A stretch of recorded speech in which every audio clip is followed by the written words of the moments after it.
காரசாரமான செட்டிநாடு ஸ்டைலில் அட்டகாசமான சுவையில் முட்டை மசாலா ரெசிபி தாங்க பார்க்க போகிறோம். சாம்பார் சாதம், ரச சாதம், வெஜிடபிள் ரைஸ், வெரைட்டி ரைஸ்னு எல்லாத்துக்குமே இது சூப்பர் காம்பினேஷனாக இருக்குங்க. ஒரு முறை செஞ்சிட்டிங்கன்னா அடிக்கடி செய்ய சொல்லி கேட்பாங்க. அவ்வளோ ருசியாக இருக்கும். மிஸ் பண்ணாமல் இதை ஒரு ட்ரை பண்ணி பாருங்கள். செய்யறதும் ரொம்பவே சுலபம். வீடியோக்கு ஒரு லைக் மட்டும் கொடுத்துட்டு வாங்க, எப்படி செய்யுதுன்னு பார்க்கலாம்.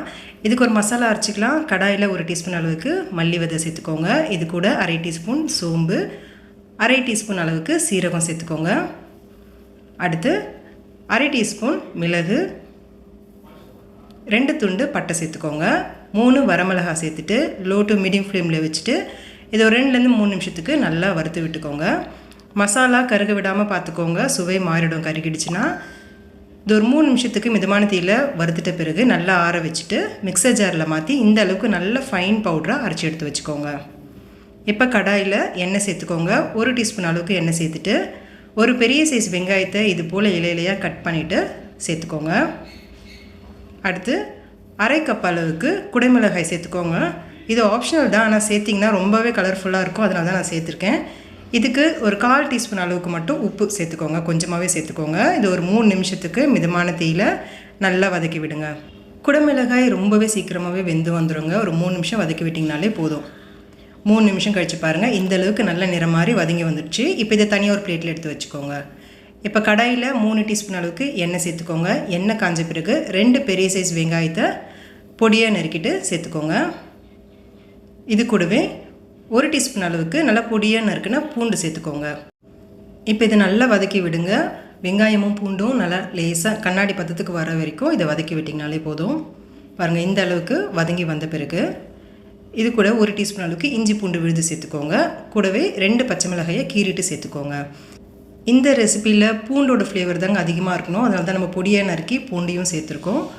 இப்போ இஞ்சி பூண்டோட பச்சை வாசனை போகிற வரைக்கும் ஒரு 2-3 நிமிஷத்துக்கு நல்லா வதக்கி விட்டுருங்க. அடுத்து 2 நல்லா பழுத்த தக்காளியை மிக்சர் ஜாரில் சேர்த்து நல்லா இது போல் கொரப்பாக அரைச்சிட்டு சேர்த்துக்கோங்க. இப்போ தக்காளியை நல்லா வதக்கி விடுங்க. ஒரு 3 நிமிஷத்துக்கு மிதமான தீயில் நல்லா வேகட்டும்.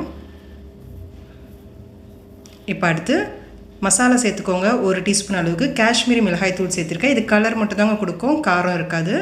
அடுத்து 1 டீஸ்பூன் மல்லித்தூள், 1/4 டீஸ்பூன் அளவுக்கு மஞ்சள் தூள், 1/2 டீஸ்பூன் உப்பு சேர்த்துருக்கேன். உங்களுக்கு தேவையான அளவுக்கு நீங்கள் சேர்த்துக்கோங்க. இப்போ லோ ஃப்ளேமில் வச்சுட்டு ஒரு 2 நிமிஷத்துக்கு மசாலா எல்லாத்தையுமே எண்ணெயிலேயே நல்லா வதக்கி விட்டுருங்க. ஒரு 2 நிமிஷத்துக்கு கைவிடாமல் நல்லா கலந்து விட்டுட்டு ஒரு 1/4 கப் அளவுக்கு மட்டும் தண்ணி சேர்த்துருங்க.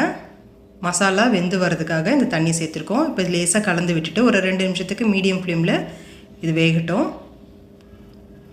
இப்போ 2 நிமிஷம் கழித்து பாருங்கள், நல்ல எண்ணெய் பிரிஞ்சு வெந்து வந்திருக்கு. இந்த ஸ்டேஜில் நான் 6 முட்டைகள், வேக வச்ச முட்டைகளை இது போல் கீரல் போட்டுட்டு சேர்த்துட்டு இப்போ நம்ம அரைச்சி வச்சுருக்க மசாலாவிலேருந்து 1/2 டீஸ்பூன் அளவுக்கு மட்டும் சேர்த்துக்கோங்க. அதிகமாக சேர்த்துட்டிங்கன்னா மசாலாவோட ஃப்ளேவர் ரொம்ப அதிகமாக இருக்கும்.